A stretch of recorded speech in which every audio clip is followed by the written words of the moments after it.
안녕하세요. 노년의 인생이 크게 바뀐 70대 남성입니다. 젊은 시절엔 다들 머릿속으로 그려왔던 자신의 노후가 있죠. 누군가는 전원주택을 사서 귀농을 하고 싶을 수도 있고, 또 누군가는 은퇴 후 젊은 시절에 채우지 못한 배움의 뜻을 두기도 했을 거예요. 하지만 삶이란 항상 내 뜻대로 되는 것이 아니기에 많은 사람들은 자신이 생각해둔 미래와 다른 미래를 살아가곤 합니다. 저 또한 그랬습니다. 이 자리를 빌려 제가 풀어낼 사연은 폭풍을 만난 돛담배처럼 정신없이 휘청거렸던 제 인생에 대한 이야기입니다. 저는 가난한 시골 마을 출신으로 제겐 동네에서 함께 자란 절친한 벗이 있었습니다. 군대에 있을 때를 제외하곤 서로 거의 떨어져 본 적 없던 중마 고우였죠. 저는 홀아버지 아래에서 이남 일녀 중 막내로 자랐고, 친구는 부모님을 잃고 먼 친척이던 할머니께 거둬졌습니다. 친구는 그 할머니까지 돌아가신 후 중학교를 중퇴하고 돈을 벌기 시작했어요. 저 또한 형을 공부시키는데 온 가족이 달라붙었기에 중학교를 그만둔 후엔 돈벌이를 시작했습니다. 그리고 시간이 흘러 친구와 저는 일자리를 위해 근처에 있던 도시로 상경을 했죠. 친구는 어려운 형편에도 불구하고 자신처럼 고아였던 5살 어린 재수 씨와 결혼을 하고 딸을 낳았습니다. 그리고 재수 씨는 이듬해엔 둘째를 임신했어요. 저는 그런 친구에게 집값에 보태라고 당시 돈으로 30만 원을 건네주기도 했죠. 하지만 얼마 뒤 재수 씨가 아들을 낳고 얼마 되지 않아 친구는 영영 재수 씨의 곁을 떠나버리고 말았습니다. 전기 노동자로 일하던 친구는 그만 일을 하다 고압 전선에 감전되는 큰 사고를 당하고 말았거든요. 여보, 나랑 우리 애들은 이제 어떻게 살아요? 우리 둘째 태어난 지 이제 막 한 달이 넘었는데. 저는 다른 가족이 없던 친구의 빈소를 끝까지 지켰어요. 그동안 지켜본 재수 씨의 모습은 안타깝게 짝이 없었죠. 3살 된 딸과 갓 태어난 아들을 챙겨야 했던 재수 씨는 제대로 슬퍼할 시간마저 없었거든요. 재수 씨, 희영인 제가 챙길게요. 혼자서 너무 정신 없으시잖아요. 감사합니다, 장수 씨. 저 이제 어떻게 살아야 돼요? 남편이 남긴 거라곤 가족이 살던 단칸방이 전부인데 애들이 어려서 제가 일을 나갈 수도 없어요. 그렇다고 이 어린 희영이를 남의 집에 일찍부터 주방대기로 보낼 수도 없고요. 이러다 애들을 보육원에라도 맡겨야 하나 걱정이에요. 애들을 왜 그런 곳으로 보내요? 재수 씨, 제가 도와드릴게요. 아무 걱정 마세요. 재수 씨랑 아이들을 제대로 못 돌봤다간 하늘에 간 상식이가 저를 원망할 겁니다. 어떻게 친구의 자식들을 보육원으로 내몰 수 있었겠습니까? 어떻게 가해온 친구의 처를 그냥 내버려 둘 수 있었겠어요? 저는 항상 자신의 가족을 걱정하던 친구가 생각나서라도 그들을 외면할 수 없었죠. 재수 씨, 접니다. 잠깐 밖에 좀 나와 보세요. 애들 기저귀로 쓸 천들이랑 아기 용품들 좀 사왔어요. 재수 씨, 쌀이랑 통닭 좀 사왔어요. 나와서 좀 가져가세요. 애들이 아주 좋아할 겁니다. 감사해요, 장수 씨. 근데 왜 항상 집에 안 들어오시고 밖에서 부르시는 거예요? 남편 없는 집에 남편 친구가 들락거리면 괜히 보기 안 좋잖아요. 억울하게 재수 씨한테 안 좋은 소문이라도 붙으면 어떡해요. 그리고 재수 씨, 모자라지만 이거 받으세요. 제가 매달 새 식구 생활비 정도는 꼬박꼬박 보태드릴게요. 재수 씨는 미안해하면서도 자식들과 먹고 살기 위해 제 도움을 받아주었어요. 저는 마치 제가 가장이라도 된 것 마냥 열심히 돈을 벌어 친구의 가족들을 먹여 살렸습니다. 또한 저는 시간이 조금 흐른 뒤엔 쉬는 날 재수 씨와 아이들을 밖에서 만나 나들이를 다니기도 했어요. 친구 대신 애들과 뛰어놀아주고 싶었거든요. 그렇게 자주 교류를 하다 보니 언제부턴가 친구의 아이들은 저를 아빠라고 부르고 있더군요. 참으로 난감했습니다. 이 어린애들한테 무작정 아빠가 돌아가셨다고 하면 상처를 받을 게 뻔했으니까요. 재수 씨도 그 사실을 잘 알고 있었기에 아이들에게 사실 정정을 하지 않는 것 같았어요. 그렇게 친구의 가족을 후원하고 챙기며 4년이란 시간을 보냈습니다. 당시 친구의 딸은 7살로 후년이면 국민학교에 들어갈 나이였죠. 저는 오랜 고민 끝에 재수 씨에게 어렵게 입을 열었어요. 혹시 재수 씨만 괜찮으시다면 제가 앞으로 애들이 진짜 아빠가 되어주고 싶습니다. 애들한텐 아직 아빠가 한창 필요할 나이잖아요. 내년에 희영이 국민학교도 들어가야 하는데 그 전에 안정적인 환경을 만들어주면 더 좋지 않을까 싶어요. 재수 씨, 앞으로 눈에 눈물 날 일 없게 제가 상식일 대신해서 재수 씨와 아이들 옆을 지켜주고 싶습니다. 허락해 주시겠어요? 오랜 시간 아이들이 자라는 모습을 옆에서 지켜보다 보니 어느새 전 마음 많은 아이들의 아빠가 되어 있더군요. 언제부턴가 전 언제까지고 아이들의 곁을 지켜줄 수 있는 진짜 든든한 아빠가 되고 싶었죠. 재수 씨 또한 그런 저와 같은 마음이었고, 그렇게 우린 제 나이 34세 살림을 합치게 되었어요. 당시 결혼했던 형과 서울에서 함께 사시던 아버지는 그런 제 결정을 존중해 주셨습니다. 이후 전 가족들만을 위해 치열하게 살았어요. 남들이 기피하는 잔업, 야근에 휴일 근무까지 돈을 위해서라면 모조리 도맡아 했죠. 여보, 오늘은 애들이랑 놀러 나가지 말고 그냥 집에서 쉬어요. 당신 이러다 쓰러지겠어요. 괜찮아. 쉬는 거야 늙어서 얼마든지 쉴 수 있지만 애들의 어린 시절은 2번 다시 돌아오지 않잖아. 난 내가 우리 애들의 아빠라는 사실이 숨을 쉴 수 없을 정도로 행복해. 제 인생은 온통 가족뿐이었습니다. 저는 힘겨운 삶을 살았던 아내 또한 행복하게 만들어주고 싶었어요. 저는 결혼 기념일마다 생전 사본 적 없던 꽃다발을 아내에게 선물했고, 집안일 때문에 고생하는 아내를 위해 휴일엔 피곤한 몸을 억지로 일으켜 요리를 해주기도 했습니다. 아빠, 난 꼭 커서 아빠 같은 남자랑 결혼할래. 뭐? 희영이 넌 이 아빠보다 100만 배 더 멋진 남편을 만나야지. 아니야. 아빠보다 멋진 남자가 세상에 또 어디 있겠어. 두 아이 중 특히 딸은 저를 굉장히 따랐습니다. 반면 딸과 다르게 아들은 14살이 지나며 점차 삐뚤어지기 시작했죠. 흥, 누가 들으면 진짜 우리 친아버지라도 되는 줄 알겠네. 어느 날 아들은 자신과 제 혈액형이 다르다는 사실을 알고 아내를 추궁했던 모양이에요. 결국 아내는 아들에게 제가 친부가 아니라는 사실을 털어놓았다고 말해주더군요. 그때부터 아들은 저를 못마땅하게 바라보기 시작했습니다. 김종상, 너 또 아빠한테 버릇없이 굴래? 아빠가 우리 친아빠가 아니면 우리 아빠가 아니게 되기라도 해? 누난 내가 진짜 가족인데 왜 아버지 편만 들어? 학교에서 애들이 맨날 놀려. 우리 아버지 새아버지라고. 학교에 가족 인적사항 낼 때 애들이 내 종이 다 봐서 애들이 다 알았단 말이야. 그리고 엄마는 기왕 재혼할 거면 돈 많은 아저씨랑 하던가. 왜 저런 기름 냄새 나는 곳에서 일하는 사람이랑 재혼을 했어? 엄마가 신중하게 선택했으면 우리도 좀 더 편하게 살았을 거 아니야. 김종상, 너 안 되겠다. 잠깐 아버지 좀 보자. 싫어요. 내 진짜 아버지도 아니면서 나한테 이래라 저래라 하지 마세요. 근데 이놈이?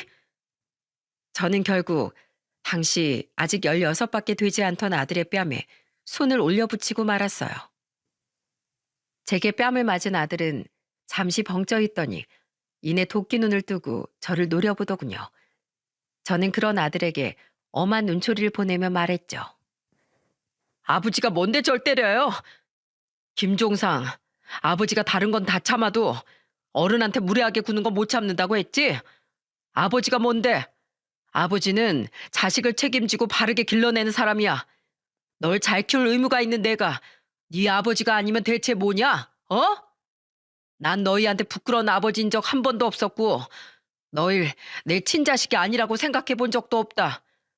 그렇게 내 아래에서 자라기 싫으면 20살 되고 스스로 능력을 키워서 독립해. 그전엔 어림도 없어. 난 자식인 널 안전하게 보호해야 할 부모니까. 그러니까 그때까진 이 집에서 버릇없이 굴 생각 추워도 마라. 난 널 그런 망나니로 키울 생각 절대로 없으니까. 아들은 분했는지 눈물을 뚝뚝 떨구더니 성큼성큼 방으로 들어가 버렸습니다. 저는 아들의 뺨을 내려쳤던 손을 다른 손으로 꼭 붙잡고는 자리에 털썩 주저앉았죠. 그래도 당신이 좀 심했어요. 애가 아무리 목청을 높였어도 어떻게 애를 때려요. 말로 잘 타이르지 그랬어요. 부모가 돼서 자식이 잘못했으면 매를 들어서라도 다스릴 줄 알아야지. 그동안 나도 많이 참았어. 따로 불러서 어르기도 하고 혼도 내보고. 근데 저놈 하는 짓이 점점 더 심해지잖아. 당신 종상이가 밖에 나가서 버릇없는 놈 소리 들었으면 좋겠어? 머리만 크면 뭐해? 사람이 돼야지, 사람이. 애를 오냐오냐 했다간 자식 망치는 지름길이 되는 거야. 이후 아들은 저에게 대놓고 대들진 않았지만 제게 굉장히 냉랭하게 굴었습니다. 아들에게 끓인 속을 달래주던 건 역시 딸밖에 없었어요. 딸은 버릇없이 구는 아들과 자꾸만 아들을 감싸던 아내에게 제 편을 들며 함께 화를 내주더군요. 그렇게 동상이몽을 가진 우리 가족에게도 시간은 흘렀습니다. 공부를 잘했던 딸은 한의대에 갔고 이후엔 서울에서 페이닥터로 자리를 잡았어요. 반면 20살이 되면 독립할 것처럼 굴던 아들은 대학도 안 가고 26이 될 때까지 취업엔 영 관심도 없더군요. 이놈이 독립은 고사하고 네 앞길을 위해서라도 취업이든 공부든 뭐든 해야 하지 않겠어? 언제까지 내가 돈을 벌 수 있을 것 같아? 부모가 없을 때를 미리미리 대비해야지. 언젠 끝까지 자식을 책임지는 게 부모라면서요. 재산이라도 물려주세요.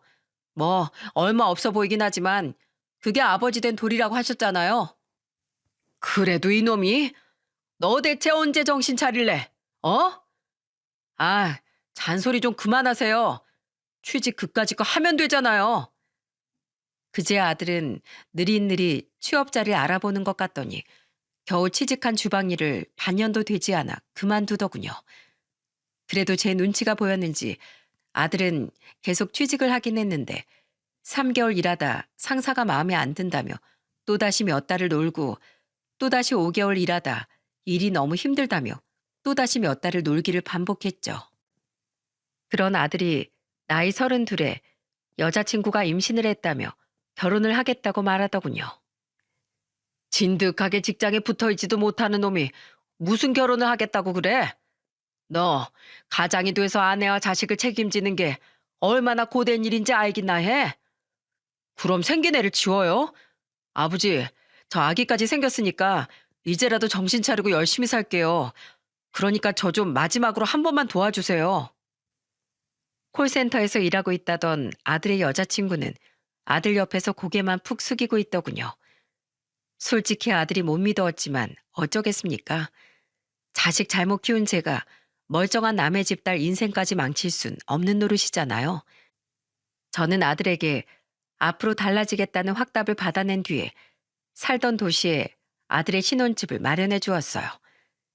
지방이라 상대적으로 집값이 저렴하긴 했지만 저도 부자는 아니었던지라 조금 무리를 하긴 했습니다. 하지만 이렇게라도 살 기반을 마련해줘야 아들에게도 며느리와 곧 태어날 손주에게도 마음이 놓일 것 같았어요. 사돈들 또한 우리 아들을 원망하는 눈치라 아들 가진 죄인으로 더더욱 말이죠.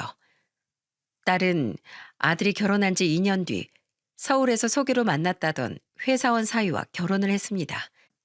저는 당시 퇴직을 한 뒤라 자금이 빠듯했어요. 원래 아들과 딸에게 공평하게 나눠주려고 했던 돈을 아들이 결혼할 때 조금 더 보태줬기에 저는 딸에게 아들 때보다 적은 1억밖에 지원해 줄 수가 없었죠. 미안하다 희영아. 아빠가 하다못해 전세금이라도 지원해주고 싶었는데. 아니에요. 1억이 어디 적은 돈인가요? 게다가 작년에 제 한의원 차릴 때 아빠가 5천만 원도 따로 지원해 주셨잖아요. 아빠 노후자금까지 끌어다가 보태주시는 거 알아요. 제가 안 받겠대도 억지로 주실 거 아니까 감사하게 받을게요. 그리고 아빠, 이젠 제가 다달이 용돈 보내드릴 테니까 지금 하시는 경비를 그만두시고 이젠 편하게 좀 사세요. 네? 힘이 될 때까진 사람이 일을 해야지. 아직 네 엄마랑 둘이 쓸 노후 자금도 남아있으니 걱정할 것 없다. 어떻게 부모가 돼서 자식한테 손을 벌려? 저번에 보니까 안서방 사람이 참 좋아 보이더구나. 상견례 자리에서 뵌 사돈들도 마찬가지고.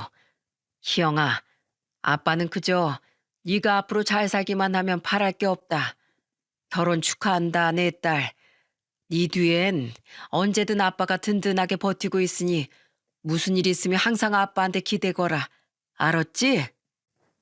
속을 안 썩인 자식이든 썩인 자식이든 그 어렸던 애들이 다 커서 가정을 꾸리는 모습을 보니 눈물이 나긴 마찬가지더군요.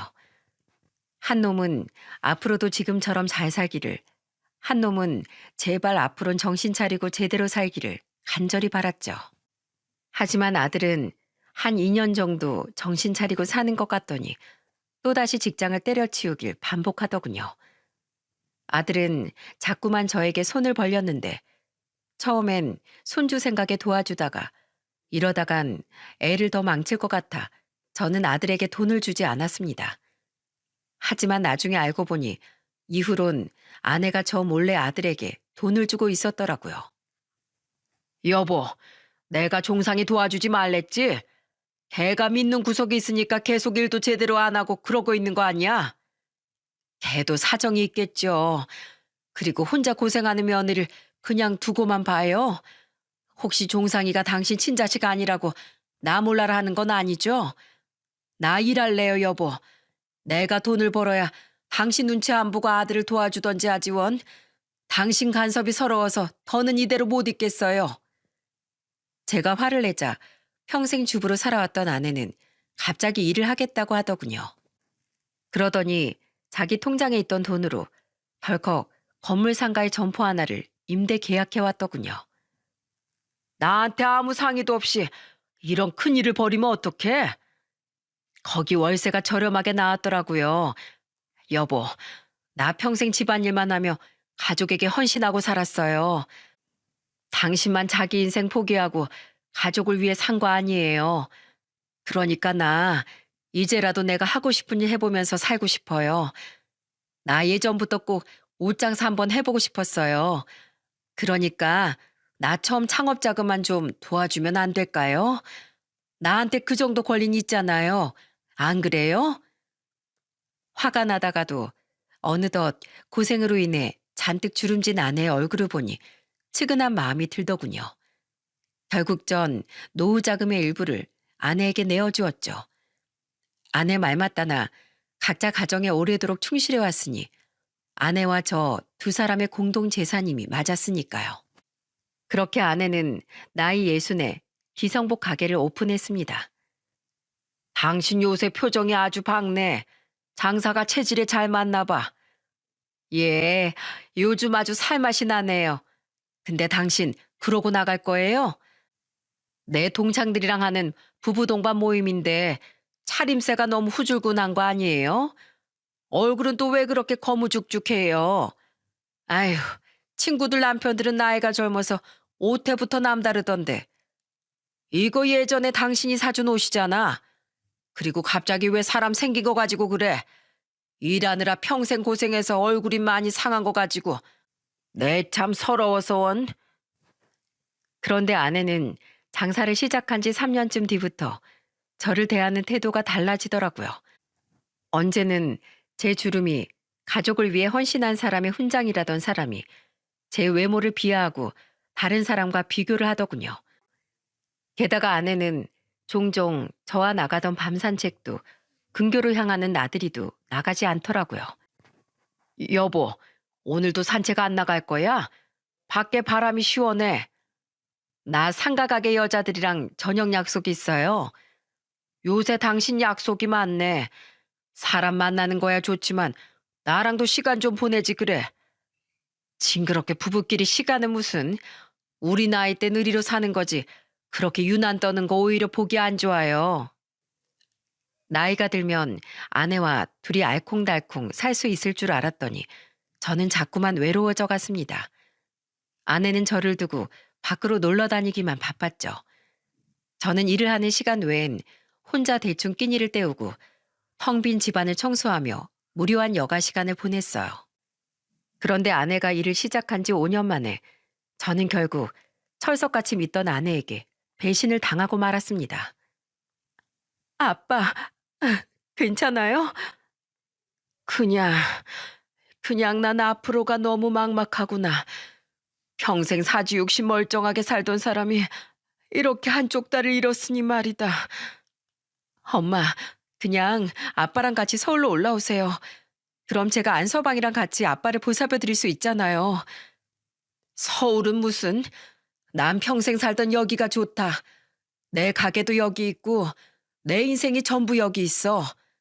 넌 네 인생 아니라고 아무 말이나 막 하고 그러니? 평소 당뇨가 심했던 전 오래도록 당뇨병을 앓고 있었습니다. 열심히 관리한다고 했건만 결국 전 왼쪽 다리를 무릎 위까지 절단하기에 이르렀죠. 경비로 일하던 건물 화단에서 제초 작업을 하다 다리에 상처가 났는데 그 상처가 낫지 않고 결국 다리를 괴사시켰거든요. 두려웠겠지만 어쩌겠습니까?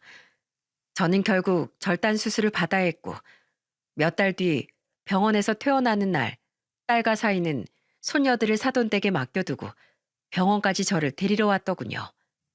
반면 아들과 며느리는 제가 수술한 이후론 연락도 없고 코빼기도 보이지 않았죠. 이후 집으로 돌아와 서울로 이사 오라는 딸의 말에 아내는 펄쩍 뛰며 화까지 내더라고요.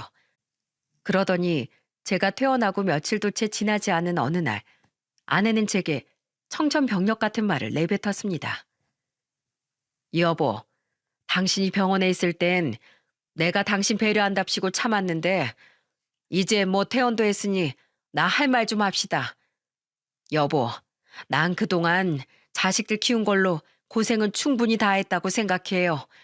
이젠 다리 붉은 남편까지 책임지며 힘들게 살고 싶지 않다고요. 뭐라고? 나 이젠 내 새 인생 찾아갈래요.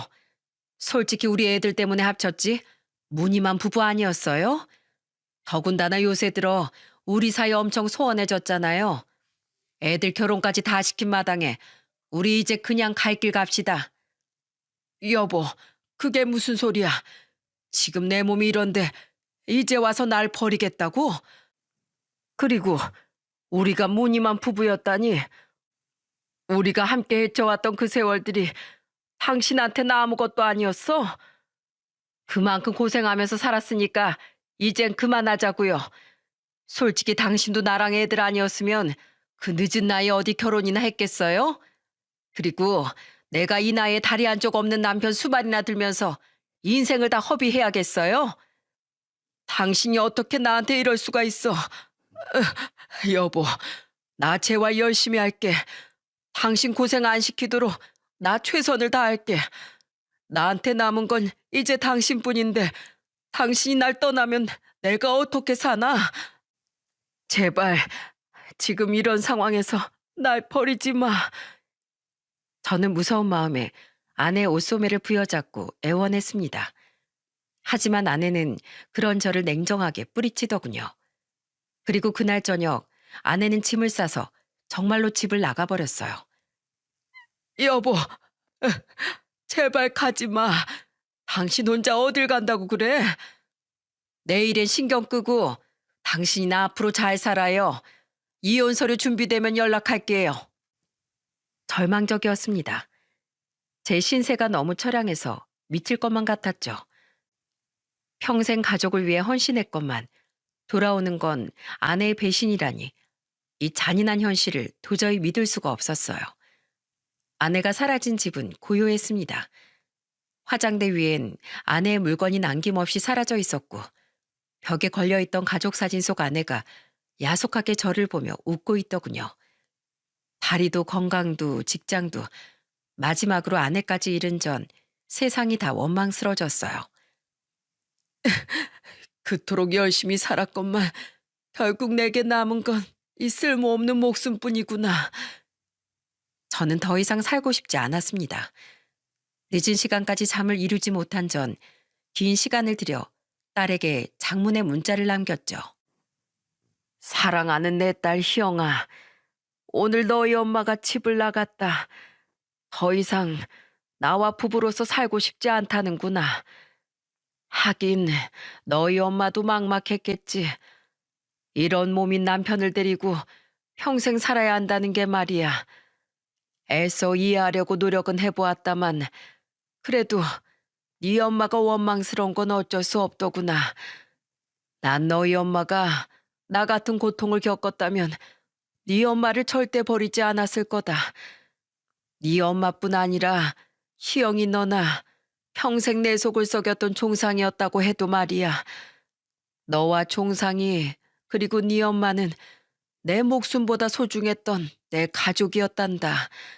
희영아, 난 너와 종상이를 키우며 진정한 세상의 아름다움을 느꼈다. 너도 부모가 돼서 알겠지만 자식을 가진 부모의 기쁨은 세상 그 어느 것에도 비할 바가 못 되지. 그런 너에게 마지막으로 이런 문자를 남기게 되어 미안하구나.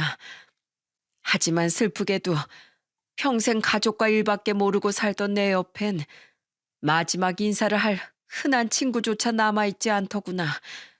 내 유일하게 절친했던 벗은 너희들의 친아빠뿐이었지.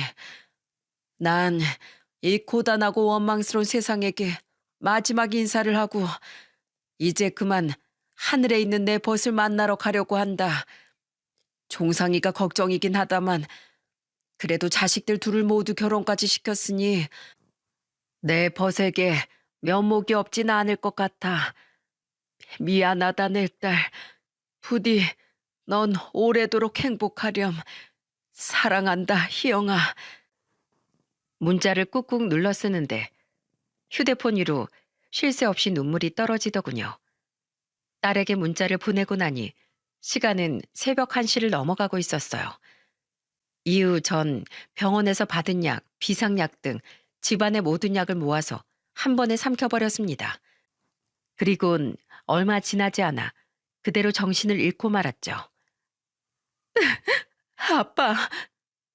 눈을 떴을 때 제 눈앞에 보인 건 다름 아닌 딸과 사이였습니다. 딸의 얼굴은 눈물로 범벅이 되어 있더군요. 정신 들어요, 아빠?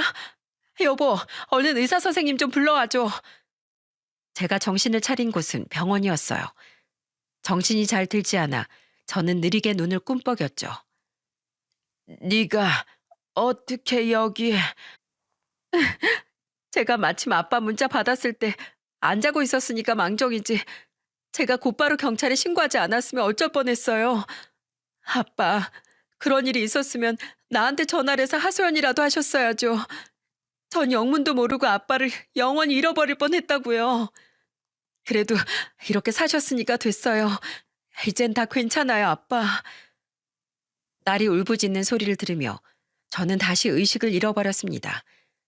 나중에 듣기로 딸은 제 문자를 보자마자 저에게 전화를 걸었고 제가 전화를 받지 않자 곧바로 119와 경찰에 신고를 했다더군요. 그리곤 딸들을 급하게 시댁에 맡긴 후 사위와 함께 제게 달려왔던 거죠. 딸 덕분에 빨리 발견되었던 저는 위세척을 받고 살아나게 되었습니다. 저는 며칠간 병원에 입원을 해야 했는데 딸과 사위는 한의원을 닫고 회사에 휴가까지 내며 제 옆에 붙어 있더군요. 입원실에서 다시 정신이 든 날 저는 딸과 사위가 병실 밖에서 하는 참담한 대화를 들어버리고 말았죠. 엄마랑 종상이 진짜 너무한 거 아니야? 내가 아빠 소식 알렸더니 엄마가 뭐라 그랬는 줄 알아? 안 죽고 살았으니 된 거 아니냐. 그리고 초상난 거 아니면 더 이상 아빠 일로 엄마한테 연락하지 말래.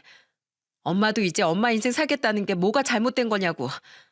그리고 종상이는 엄마한테 이혼하기로 한 거 들었다면서 이제 아빠랑 자기는 진짜 생판 남남 아니냐고 하더라. 이제 아빠 일은 자기 알 바 아니래. 아빠한테 도움이란 도움은 다 받았으면서 그 개자식이.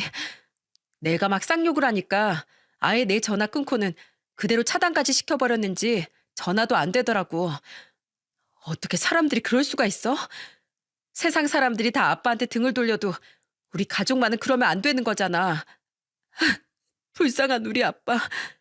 울지 마, 여보. 이제 우리가 장인어른 지켜드리자. 눈물을 닦으며 병실로 들어오던 딸은 정신이 든 채 눈물을 흘리던 저를 보고 소스라치게 놀라더군요. 황급히 제게 달려와 제 손을 잡은 딸은 흐느끼며 제게 말했죠. 아빠, 언제 정신 차렸어? 설마 우리 얘기 다 들은 거야? 그래, 희영아. 내가 너희 엄마랑 자식한테도 버림받은 마당에 더 살아서 무엇하겠니? 날 왜 살렸어? 난 살아남았다는 사실이 그 무엇보다도 괴롭구나. 아빠, 왜 그런 말을 해요? 딸 자식 가슴 찢어지는 거 정말 보고 싶어서 그래요? 아빠, 아빠한텐 제가 있잖아요. 저도 있고 사위도 있고 손녀들도 있잖아요. 난 아빠 없으면 못 살아. 안 그래도 서울 안 온다는 엄마 대신 아빠라도 우리가 모시려고 상의하고 있었는데 그새를 못 기다려주고 제 마음을 이렇게 아프게 하세요. 아빠, 이제 우리랑 같이 살아요. 엄마랑 종상이? 난 다 필요 없어. 나 그 두 사람이랑 평생 인연 끊을 거야. 난 아빠만 있으면 돼. 아빠, 아빠가 저한테 그랬죠?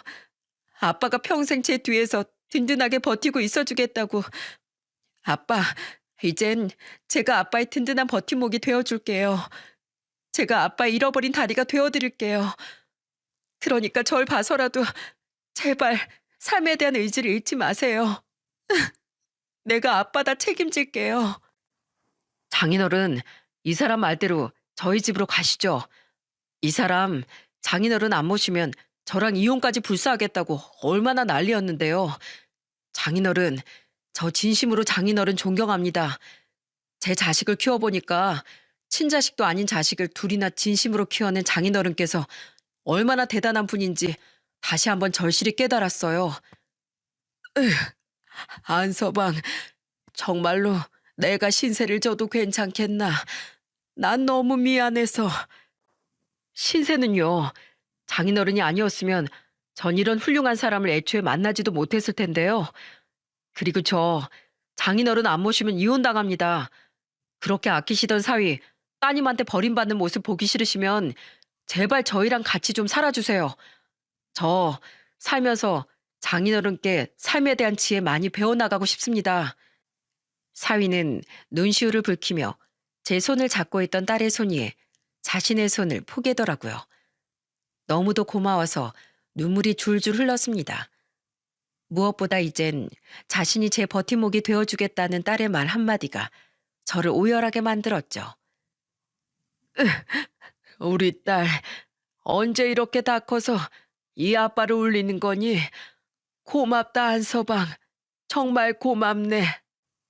그렇게 저는 살던 집을 내놓고 딸의 집으로 이사를 하게 되었습니다.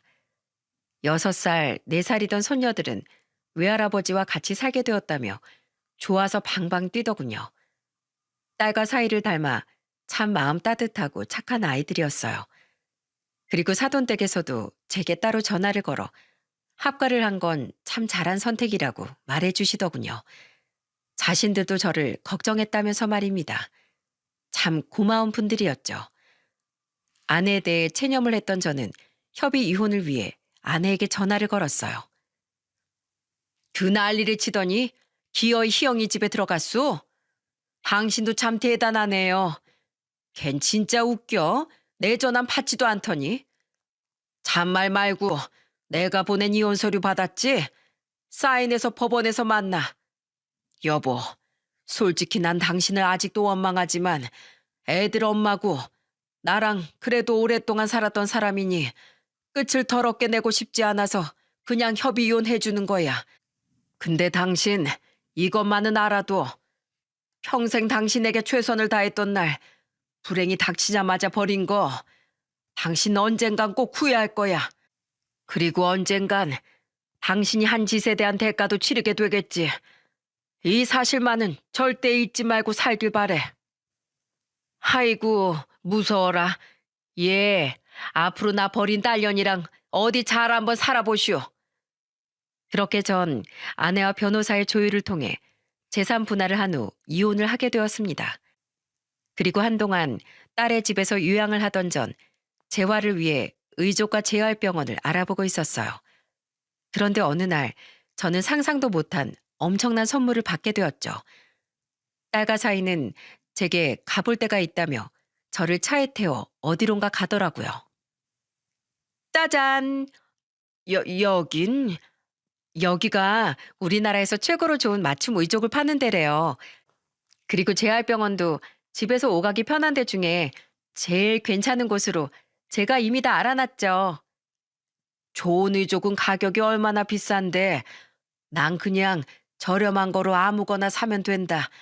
내가 미안해서 어떻게 너한테 이런 걸 받겠니? 아빠, 저 한의사예요. 아빠 딸 능력 좋다고요. 그치 여보? 그럼 장인어른 애들 엄마만큼은 못해도 저도 나름대로 대기업 다니는 능력 있는 사이예요. 장인어른 부디 저희 선물 거절하지 마시고 앞으로 의족이랑 같이 열심히 재활하셔서 다시 건강해지시는 거예요. 아셨죠? 정말 감동의 연속이었습니다. 저는 딸과 사이에게 너무 고마워 눈물을 뚝뚝 흘렸죠. 이후 저는 딸과 사이에게 짐이 되지 않기 위해 열심히 재활을 했고 그 결과 시일이 좀 걸리긴 했지만 스스로 꽤 원활한 거동이 가능해졌어요. 그런데 딸의 집에서 지낸 지 반년이 조금 넘었을 때 저는 우연히 딸의 통화 내용을 듣게 되었습니다. 딸의 언성은 한껏 높아져 있었는데 그 때문인지 제가 재활운동을 마치고 집에 들어오는 소리를 못 들은 모양이더라고요. 재혼식? 혼인신고도 안 하고 살 거라며 무슨 재혼식이야? 그리고 무슨 축의금을 달래? 엄만 진짜 양심도 없다. 하도 할 말이 있다고 간곡하게 문자를 보냈기에 전화해봤더니 고작 하는 말이 돈 얘기야? 엄마, 난 이걸로 확실하게 깨달았어. 난 진짜로 더 이상 엄마랑 연락하지 않을 거야. 엄만 배신자야. 난 평생 불쌍한 우리 아빠 모시면서 아주 잘 먹고 잘 살 거야. 전화를 끊은 딸은 조용히 눈물을 훔치더군요. 저는 그런 딸의 뒤로가 가만히 딸을 안아주었습니다. 아빠, 언제 오셨어요? 울지 말거라. 네 엄마 다른 남자랑 살림이라도 합친다니? 내가 진짜 어이가 없어서 엄마 자기 옷가게에 온 유통해주던 아저씨랑 눈 맞아서 살림 합쳤대요. 분명 아빠랑 이혼하기 전부터 엄마 바람 피우고 있었을 거예요. 엄마는 아니라고 하는데 당황하는 목소리 들으면 뻔하죠 뭐. 그때 아빠가 협의 이혼을 해줬으면 안 됐던 거예요. 소송을 걸어서 엄마한테 한 푼도 안 줬어야 했다고요. 난 괜찮다. 이제 너희 엄마가 어떻게 살든 신경 쓰지 않기로 했다. 씁쓸해도 지나간 일은 지나간 대로 덮어두자꾸나. 솔직히 충격을 받지 않았다면 거짓말이겠죠. 딸의 말을 듣고 나니 아내는 제게 냉랭해졌던 그 시기부터 아마 그놈과 몰래 만남을 갖고 있었겠구나 싶더라고요. 그래도 아내 때문에 속상했던 마음은 딸과 사위 그리고 손녀들로 인해 서서히 치유가 되더군요. 외할아버지, 할아버지 성함이 뭐예요? 학교 숙제예요. 가족 이름 적어오기. 내 이름? 할애비 이름은 김장수야. 그러고 보니 내 이름을 물어보는 사람은 굉장히 오랜만이구나. 항상 여보, 아빠, 아저씨 정도로 불리기만 해서 말이야. 할아버지 이름 물어봐줘서 고맙다, 우리 큰손녀. 흥, 나도 외할아버지 이름 물어보려고 했거든? 할아버지, 저도 예뻐해주세요. 전 어제부터 물어보려고 했어요. 그랬어? 아이고, 고마워라. 이리 오거라, 우리 작은 손녀. 해레비 무릎에 앉혀주마. 어제부터 물어보려고 했대. 어떻게든 자기 언니보다 아빠 예쁨 받으려고 애쓰는 모습이 너무 귀엽지 않아, 여보? 장인어른이 워낙 애들한테 잘해주시니까 애들이 외할아버지를 안 좋아하고 배겨? 장인어른하고 애들을 보고 있으면 장인어른이 당신을 얼마나 귀하게 키우셨을지 잘 알겠더라. 조금 서운한 건 요새 애들이 나보다 더 장인어른을 좋아하는 것 같다는 거지. 장인어른, 저한테도 딸들한테 사랑받는 법 좀 알려주십시오. 이 애끼, 장인을 놀리나 지금? 자네 지금 하는 것만 봐도 나중에 우리 손녀들이 아빠 같은 남자랑 결혼하겠다고 떼를 쓸 것 같구먼. 우리 딸도 나한테 그런 말을 했었지. 난 당신 많이 사랑하긴 하는데 그래도 아직 내 마음속의 1등은 우리 아빠야. 당신 이해 좀 해줘. 달을 잃은 지 2년이 흐른 지금 저는 몸도 마음도 건강을 되찾았습니다. 무엇보다 손녀들과 함께 놀아줄 때면 똘망똘망하던 딸의 어린 시절이 떠올라 배로 흐뭇해지곤 하죠. 제가 꿈꿔왔던 아내와의 행복한 노후는 아니었지만 저는 지금의 행복에도 충분히 만족하고 있어요. 한편 저를 버린 아내와 아들 또한 지금 잘 살고 있냐고 물으신다면 애석하게도 아니라고 답해드려야겠네요. 올해 설날 저는 아주 오랜만에 아내에게 전화를 받게 되었습니다. 여보, 희영이랑 잘 지내고 있어요? 안서방이랑 우리 손녀들도 건강하고요. 그래, 다들 잘 지내고 있어. 당신이 무슨 일이야? 바람 피웠던 놈이랑 살림 차렸다면서 나한테 연락을 왜 해? 희영이가 제 전화를 차단이라도 한 건지 통 받질 않아서요. 에휴, 여보, 사실 나 그 사람이랑 갈라섰어요. 앞으로 저 호강시켜주겠다면서 좋은 사업에 투자할 일이 있다며 저한테 돈을 8천만 원이나 빌려가 놓곤 이제 와서 다른 여자가 있다며 절 집에서 내쫓더라고요. 전 그 사람만 믿고 당신한테 분할받은 재산 거의 전부를 빌려준 건데요. 일단 소송은 걸어놨는데 그걸 언제 돌려받을지도 모르고 난 너무 힘들어요. 지금 남은 돈으로 겨우 작은 방 월세 구해서 살고 있어요. 나 요새 경기도 안 좋아서 옷가게도 폐업했어요. 지금은 식당에서 설거지하고 있는데 이 일도 나이 많다고 다른 데서 안 받아줘서 최저시급도 못 받고 겨우 구한 거예요. 같이 좀 살자고 종상이한테 부탁했는데 그 망할 놈은 아예 제 전화를 받지도 않네요. 제가 돈 줄 땐 좋다고 받아가더니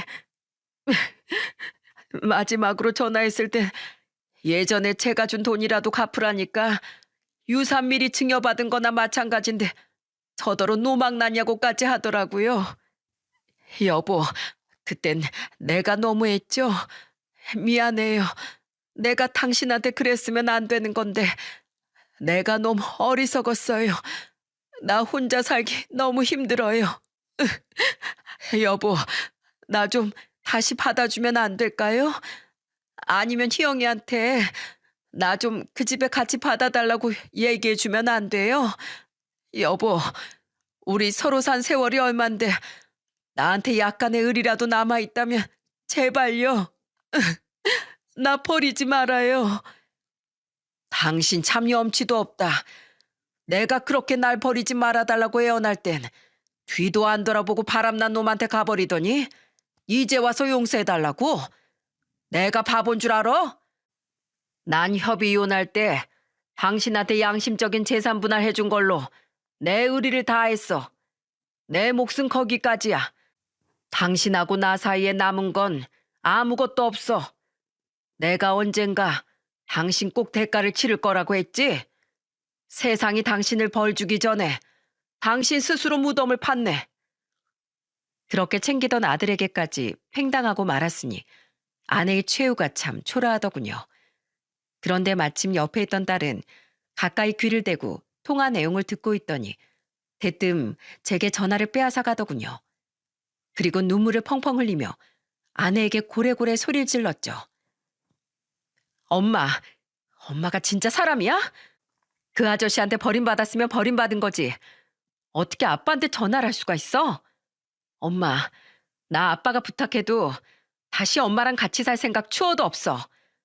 아빠가 대학 다니던 나한테 전세 자취방 구해주려고 했을 때 엄마가 그 돈으로 종상이 중고차나 사주자고 했던 거, 아빠가 나한테 한 번씩 주던 용돈들 백수인 종상이한테 용돈 주는 건 아까워하면서 왜 돈 잘 버는 날 챙겨주냐고 엄마가 아빠를 타박했던 거, 나 한의원 차릴 때 그럴 돈 있으면 종상이 더 큰 집으로 이사시켜 주자고 했던 거랑 나 산후조리원 비용 아빠가 내줄 때 그 돈으로 종상이네 생활비 보태주자고 했던 것까지 나 하나도 빠짐없이 기억하고 있어.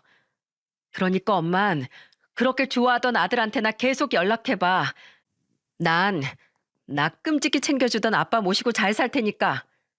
종상이 걔가 엄마 연락을 안 받는다고? 그거야 엄마 사정이지. 그러니까 오냐 오냐 하면 자식 망친다고 아빠가 말할 때나 좀 듣지 그랬어. 이게 다 자업자득이야. 나는 우리를 구원해준 아빠가 세상에서 제일 힘들 때 버린 엄마를 절대로 용서 못해.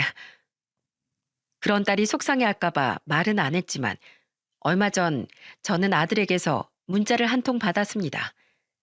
제 다리가 이렇게 된 후론 한 번도 연락한 적 없던 아들은 제게 자식임을 앞세워 동정심을 유발하더군요. 아버지, 잘 지내시죠? 아버지, 제가 염치가 없어서 전화는 못 드리고 문자 남겨요. 저 사실 집사람한테 이혼당하고 지금 엄마 혼자 살던 원룸에 같이 들어와서 살고 있어요. 애도 집사람이 데려갔고요. 집사람이 직장도 그만두고 생활비도 안 내놓을 거면 이혼이라고 했는데 제가 설마 진짜 이혼하겠나 싶어 또 직장을 그만뒀었거든요. 아버지, 엄마가 요새 너무 힘들어하세요. 저도 요새 막노동 나가고 있긴 한데 이렇게 모아서 엄마랑 저랑 언제 이사를 가겠어요. 엄마 소송도 계속 질질 끌리기만 하고요. 저 아버지 자식이잖아요. 제발 저랑 엄마 전세라도 갈 수 있게 좀 도와주시면 안 돼요? 이번이 진짜 마지막이에요. 믿어요, 아버지. 그 문자를 보는데 허탈해서 헛웃음이 다 나더라고요. 꼭 아쉬울 때만 부모 자식을 들먹이던 아들이 너무도 괘씸하고 한심했죠. 저는 아들에게 아주 짤막한 답장을 보냈어요. 아무리 긴 소리를 늘어놓는다고 한들 제 말은 귓등으로도 듣지 않을 녀석인 걸 이젠 잘 알고 있었으니까요. 그리고 그 뒤 몇 번이나 걸려오던 아들의 전화를 저는 일절 받지 않았죠. 너에게 부모란 아쉬울 때만 찾는 현금인 줄기로구나. 나는 더 이상 그런 부모 노릇은 하지 않으련다. 이렇게 저는 아내와 아들을 잃은 대신 제게 뻗어준 딸과 사위의 손을 잡고 새로운 노후를 꿈꾸며 살고 있습니다. 가끔 아내도 아들도 물론 생각이 나곤 하겠죠. 하지만 저는 이제라도 제 인생을 먼저 생각하기로 했어요. 제가 행복해야 저를 끝까지 버리지 않은 제 딸과 사위, 그리고 우리 손녀들에게 또 다른 행복을 선물해 줄 수 있을 테니까요. 저는 쓸쓸하고 아쉬운 과거는 돌아보지 않고 앞으로 우리 딸 부부와 손녀들과 함께 재미나게 살 수 있는 노후를 보내려고 합니다. 그리고 딸이 언제까지 자기 엄마와 연락을 끊을지는 모르겠지만 저는 가끔 딸에게 이렇게 이야기하곤 해요. 나야 네 엄마와 이제 남남이라지만 그래도 평생 널 키워준 네 엄마잖니. 난 그렇게 하지 못하겠다만 언제든 조금이라도 네 마음이 풀리면 그때 네 엄마를 외면하지 마렴. 딸은 절대 그럴 일 없을 거라고 못 박았지만 철륜이 어디 그렇게 쉽게 끊어지겠습니까? 그리고 부디 언젠가 딸이 자기 엄마 동생을 잠시라도 받아들일 수 있도록 아내와 아들이 이제라도 제발 정신 차리고 세상을 똑바로 살아갔으면 좋겠네요. 저는 저처럼 젊음을 바친 세월을 원망하며 노후를 보내고 있을 동년배 분들에게 힘을 드리고자 이 사연을 보내게 되었습니다. 여러분, 세상은 나를 외면해도 스스로 열심히 살아왔다면 반드시 내 눈물과 노력을 알아주는 이가 나타나더라고요. 비록 시간은 좀 걸릴지라도 여러분 또한 저처럼 분명 제2의 인생을 사실 수 있을 겁니다. 우리가 살아갈 길은 앞으로도 멀고 길은 한 갈래만 나 있는 것이 아니니 분명 또 다른 행복의 길이 여러분 앞에 기다리고 있을 거예요. 그때까지 우리 너무 세월을 한탄하지만 말고 힘을 내서 살아가 봅시다. 여러분의 긴 세월의 끝에 행복이 함께하길 제가 간절히 바라겠습니다. 감사합니다.